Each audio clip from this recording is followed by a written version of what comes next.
Welcome to another impactful episode of Unleashing Your Potential with me, your host, Coach Toriso, the show that focuses on unleashing your potential and enhancing your way of living.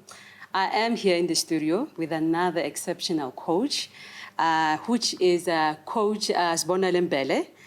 Coach Sibonile Mbele is a registered specialist wellness counselor. He is a traumatic incident reduction facilitator. He's a life coach, an author, inspirational, motivational, and transformative speaker. He's also a minister of God's word and mental health activist. Yeah, he holds an honors degree in psychology and diploma in memory improvement. Memory improvement, welcome. Thank you. Welcome, Coach. Thank you so very much. You are not a guest here. This is not your first time. I mean, you're a guest, but it's not the first time we have you here. You are here in season 2. Yes. That's lovely. Welcome. Thank you so very much for having me. Yeah. And greetings to our beautiful viewers at home. Thank you so much. So we are here to help.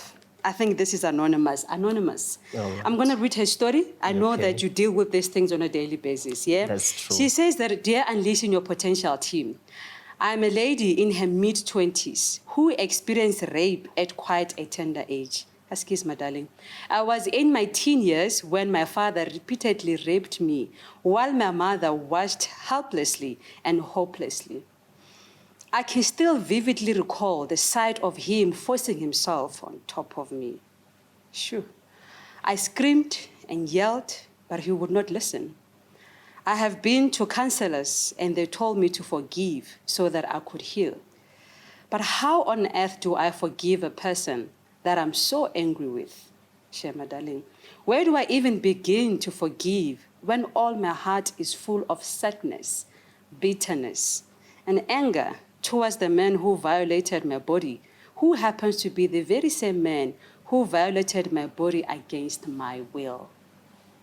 They told me that time heals all wounds. It has been 10 years since the incident occurred, but I still get flashbacks of that event. I try as much as possible to avoid any stimulus that reminds me of that traumatic event. I have difficulty falling asleep, irritability, an outburst of anger, and at school I had difficulty concentrating post this event.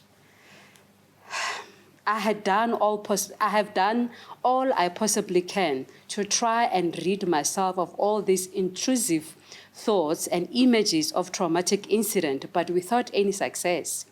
They told me this too shall pass. We hear this a lot. Yeah. But it seems to persist even more. Others tell me to look at the bright side, and still others tell me to be grateful because at least I'm still alive. Sure. I tried looking at the bright, but the cloud of darkness seems to hover even more. I tried being grateful, but I still cannot bring myself to move beyond the fact that the price I paid was too high. I saw it necessary for me to reach out to you in hope that I might get help. I need help.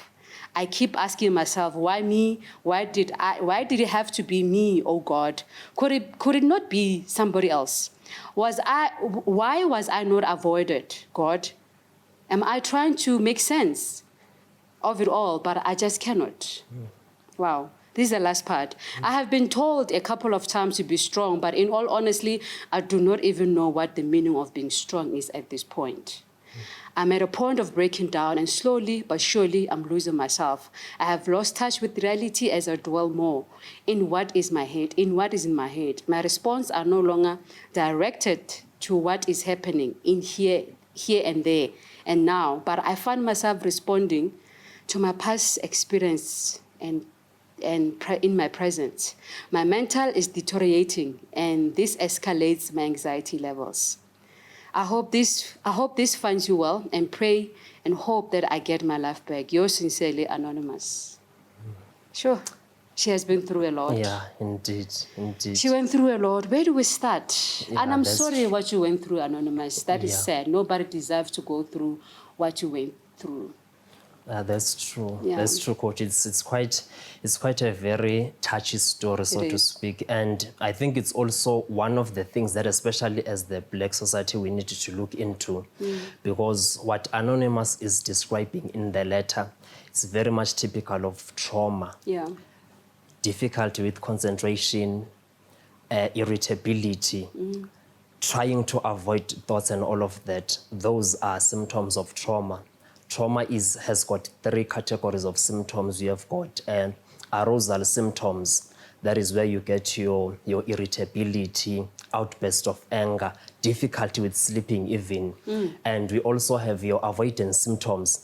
You are just trying to avoid each and everything that is related to the traumatic event. I see. Whether it could be a feeling or just about anything that reminds you of the traumatic event, you try as much as possible to avoid it. And the intrusive symptoms as well, which includes those involuntary thoughts, those obsessive thoughts that the person tries so much to take you back, to hold you. To hold you, you understand. You are trying so much to push them out of awareness, but they just keep coming back. And now the most complex thing here is that when it comes to trauma, you actually don't try to show the person the bright side, because she mentioned that they tried to show her the bright side. At least you are still alive and all that. Unfortunately, when it comes to trauma, you don't try to show the person the bright side. The training I went for for dealing with trauma, the underpinning philosophy says you need to be re-traumatized so that you can be de-traumatized. So you need to relive this thing in a systematic way. Sure. Using your visualization, taking you back to the traumatic ordeal so as to discharge the emotions that are related to the trauma. Okay. Most people, they've got this tendency of saying, I just want to forget. Yeah. Even with the traumatic cases that I've dealt with, you find a client coming and saying, I've been trying to forget about this thing, but it just keeps coming back even more. The thing here is there is this common yet a very erroneous tendency of treating forgetting as if it's healing. Those things are not synonymous. Treating forgetting. You are treating forgetting as if it's healing. Sure. Hence, people have got this tendency of saying, I just want to forget about this thing. Sure. Can we talk more as we come back from break? All right. He's saying that forgetting is not healing. Okay? Forgetting literally is not healing. It's still a trauma. We'll talk more after the break.